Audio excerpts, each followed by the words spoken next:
Bonjour et bienvenue pour ce nouvel unboxing. Donc là, ce qu'on va découvrir aujourd'hui, c'est un compteur de vélo. Alors, c'est de la marque Sigma, qui est une assez grande marque de compteurs, qui est quand même assez connue au niveau du cyclisme.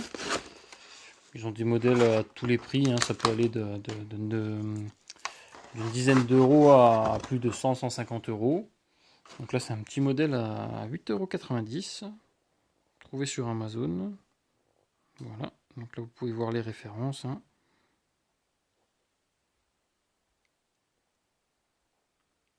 Voilà, donc c'est un modèle avec câble. Donc on va regarder un peu comment que ça se présente.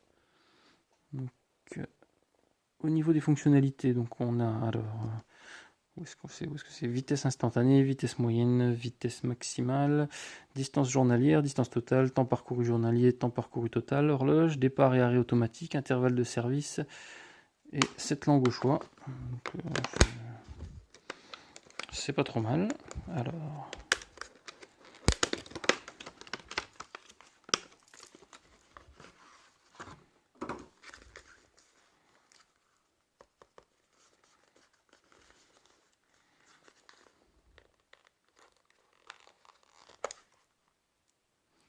ouais, ça a l'air assez costaud. Déjà le boîtier au départ, le boîtier du compteur a l'air déjà pas trop mal.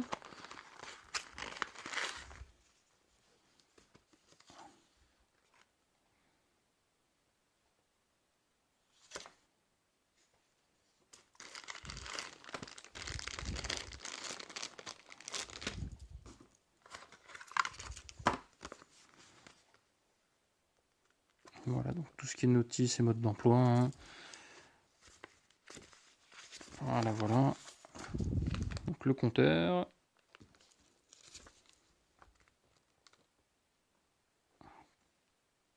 Petite notice d'explication pour démarrer le compteur.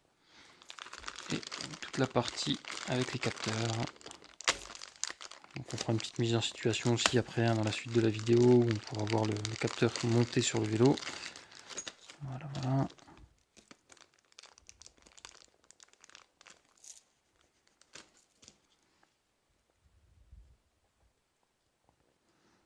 Donc la partie qui va sur la fourche. Et ça, c'est la partie qui ira sur la jante.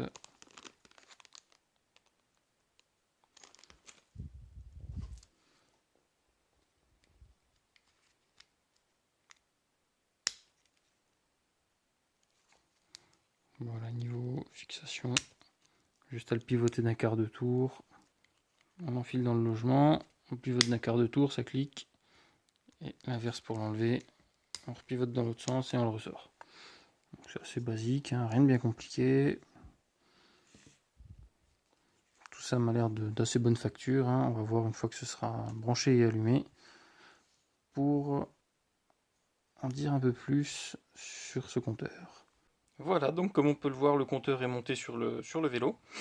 Donc ce qui est pas mal, c'est que quand il est en veille, il nous affiche le modèle, ce qui n'est pas forcément intéressant, mais l'heure qui reste affichée. Alors après, au niveau des modes, donc on a la distance journalière ainsi que les kilomètres/heure. Le temps de parcours, donc il ne calcule que le temps où vous roulez. Quand vous êtes à l'arrêt, il se met en pause tout seul automatiquement quand il ne voit pas de vitesse. Ensuite, la vitesse moyenne, la vitesse maxi, l'heure, la distance totale, le temps total, et après on revient donc sur la distance partielle. Donc tout ça c'est possible de remettre à zéro. Il y a juste quelques petits paramétrages à faire au départ, comme le diamètre des roues, pour avoir la vitesse juste. Et voilà. Aussi la langue à choisir. Voilà, donc c'est monté de manière assez simple sur le VTT, c'est tout ce qu'il y a de plus simple. Voilà, donc on se retrouve bientôt pour d'autres vidéos. Donc je vous montre juste en dernier, là le petit capteur une fois qu'il est installé. Et ici l'aimant qui est au niveau du rayon. Donc c'était assez simple à mettre en place. Voilà, donc ressenti après quelques kilomètres, ça marche impeccable pour le moment. On se retrouve plus tard pour la suite des vidéos. Il y a encore d'autres belles choses à venir, donc voilà. Pour tous ceux qui suivent la chaîne, merci. N'hésitez pas à vous abonner, à mettre un petit pouce en l'air si ça vous plaît. Allez, à plus.